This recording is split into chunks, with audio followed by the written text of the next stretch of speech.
Hey folks, this is Jesse Cope back with another episode of the American Soul Podcast. Hope y'all are doing well wherever y'all are, whatever part of the day you're in. I sure do appreciate you giving me a little bit of your time each day. And as always, those of y'all that continue to share the podcast with others and help it continue to grow, thank you so much. I'm humbled and grateful by it. Hope that I managed to use your time wisely. Hope that it helps our country just a little bit. We have one bunny rabbit on the walk with us today, and one kitty cat that tried to assassinate me walking down the road, but failed, thankfully. All right, we're going to get going. I don't have much else to report that I can think of right now. It is still hot, oppressively so, and there is still no rain. So be it. It'll come at some point, but might stop and say a prayer for some of the farmers. Lord be with them. All right, we're going to get going. One of the things that we talk about, or that you hear, especially politically in the country, is always, well, if we just had the right fiscal policy, if we just had the right foreign policy, if we just had somebody that really understood economics or really understood how other countries work, or, there's always some secular solution to the problems of our country. And you really get this on both left and people that claim to be on the political right. You get the so-called socially liberal but fiscally conservative, right? So we're going to go back and read. We're going to start with a letter from Samuel Adams to James Warren from 1779 and kind of see what some of our founders thought about what was most important to our republic. So this is just a little snippet of that letter.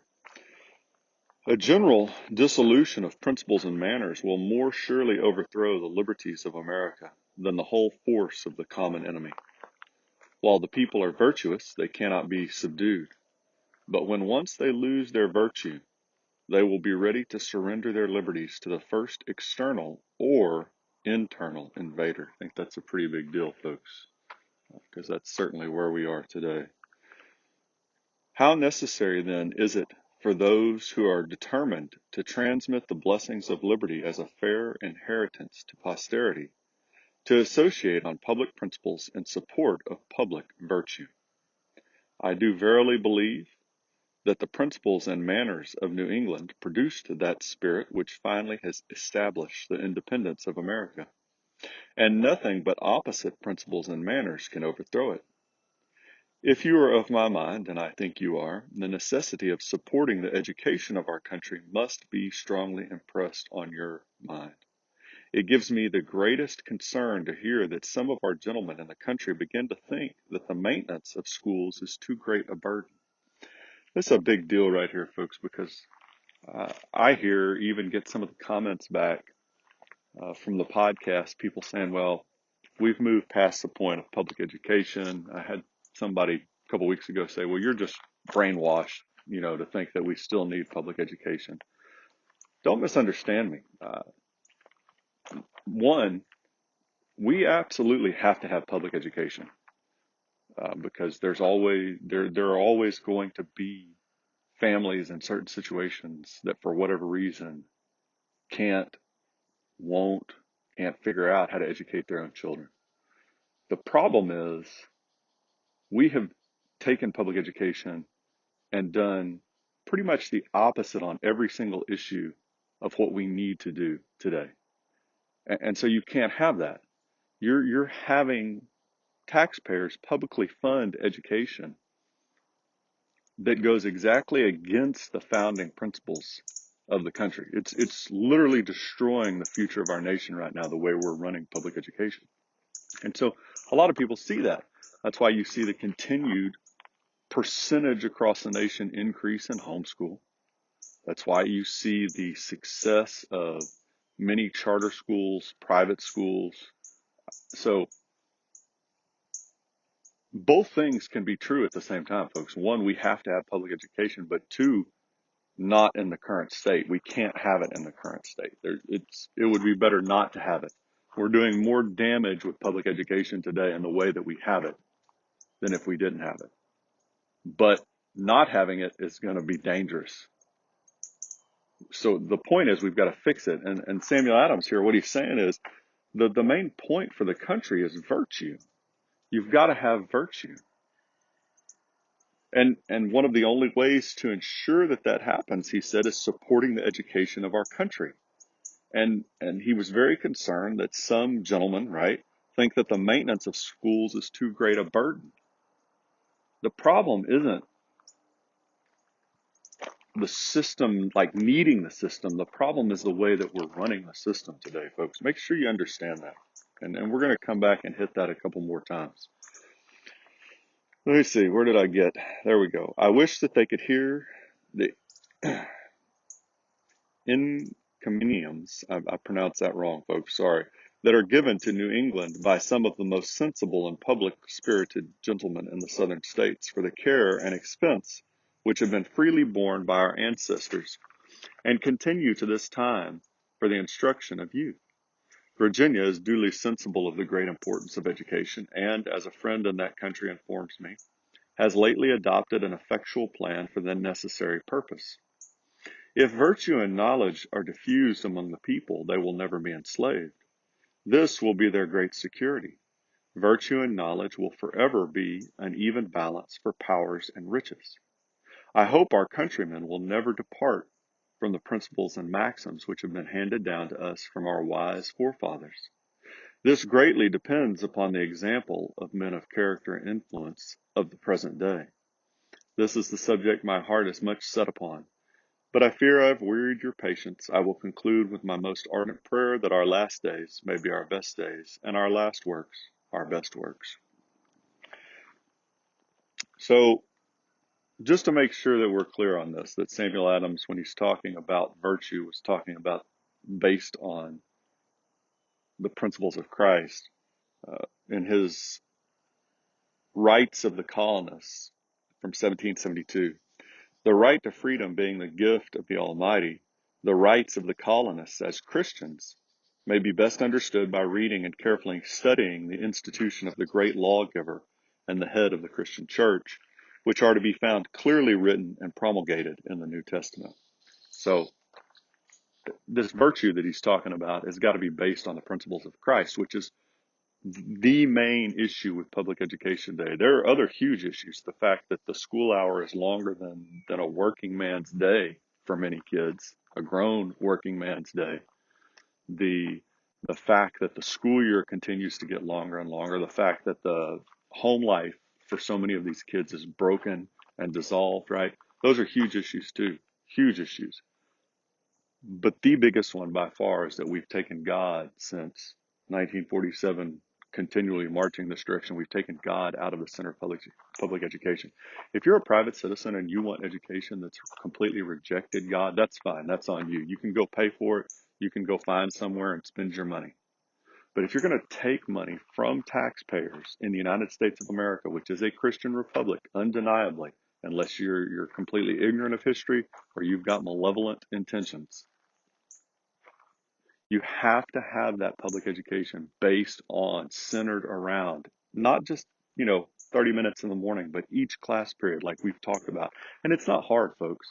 English, we've got superb literature from poets across the board that support and strengthen our founding faith and principles based on the teachings of Christ.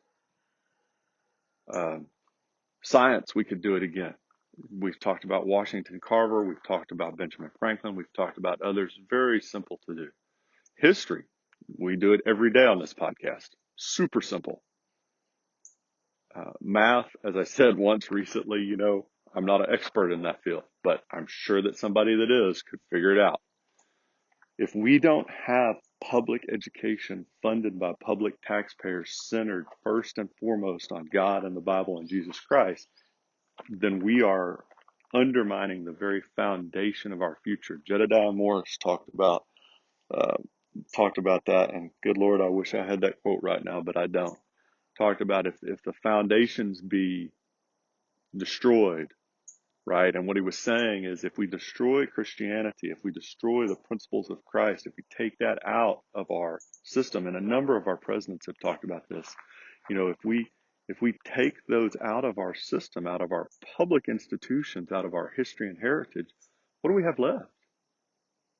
I think Harrison, maybe not. I'll have to go back and find it. He said, if you take it out of your family, if you take it out of your constitution, if you take it out of all your public laws, what do you have left to tie society together? We have nothing.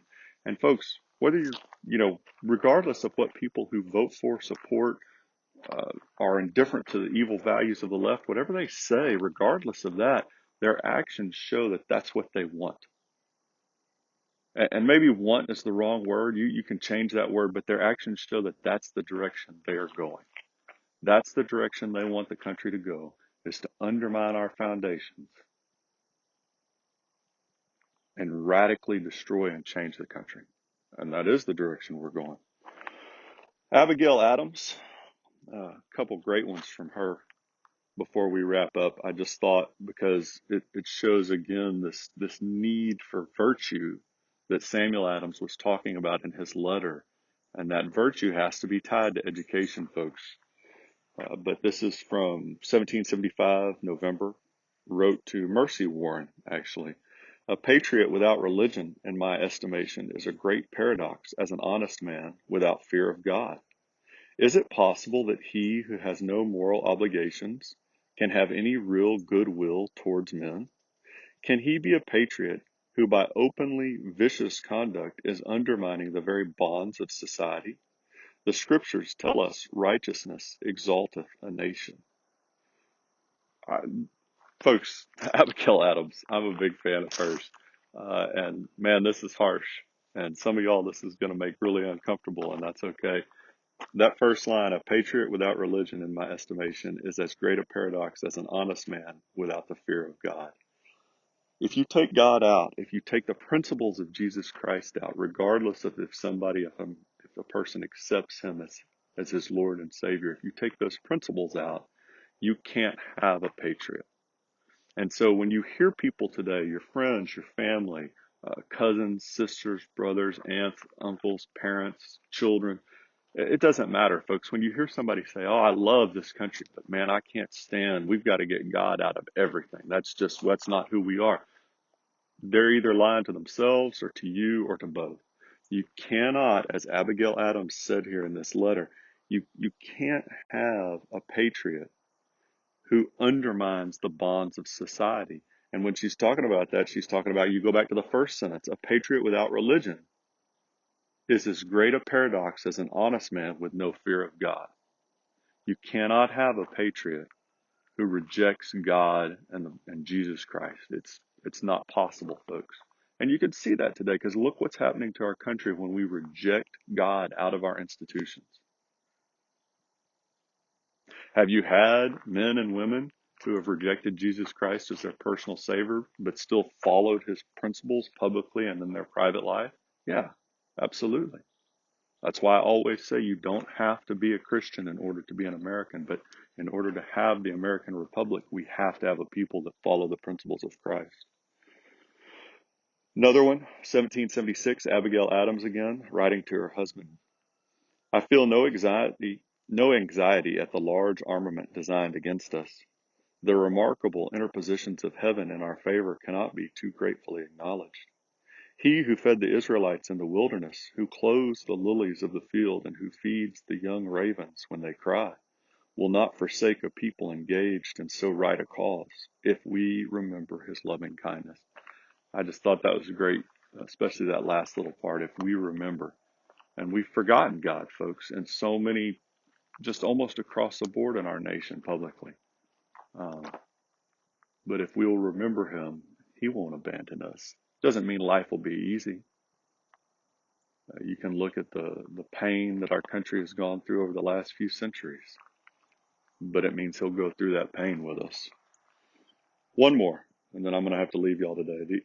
This is 1780, Abigail Adams writing to her son, John Quincy Adams. The only sure and permanent foundation of virtue is religion. Let this important truth be engraved upon your heart. Justice, humanity, and benevolence are the duties you owe to society in general. To your country, these same duties are incumbent upon you, with the additional obligation of sacrificing ease, pleasure, wealth, and life itself for its defense and security. That's a huge quote, folks. We could probably just stop there and do a podcast on that one quote. Uh, the point, again, the reason I read this is because she ties virtue back into religion. And so when you look at these different quotes and comments, Samuel Adams, Abigail Adams, and I had a couple others, Noah Webster, but we don't have time for it. They all tie in virtue, religion. When they're talking about that, they're talking about the principles of Jesus Christ and education. You have to have those three things tied together for our republic. Other countries can survive without that because other countries, now I'm not going to say they'll survive well. You can look at Iran, China, you can look at the socialist problems that Europe's having across the board. But those in America, as a Christian republic, if we truly want freedom and liberty, those three things are inexorably tied together. You've got to have virtue in a people. That virtue can only be displayed through the principles of Jesus Christ, and you have to educate your children on those principles. And we're pretty much doing the opposite of that across the board, at least as far as public education goes today, folks. And we're going to come back and talk probably pretty soon, next week or so, about what do we really need to change in order to get this back on track. So, sure do appreciate y'all joining me. I'm going to leave y'all a little bit quickly today. God bless y'all. God bless your families. God bless America. Thank y'all so much for giving me a little bit of your time. We'll talk to y'all again real soon. Looking forward to it.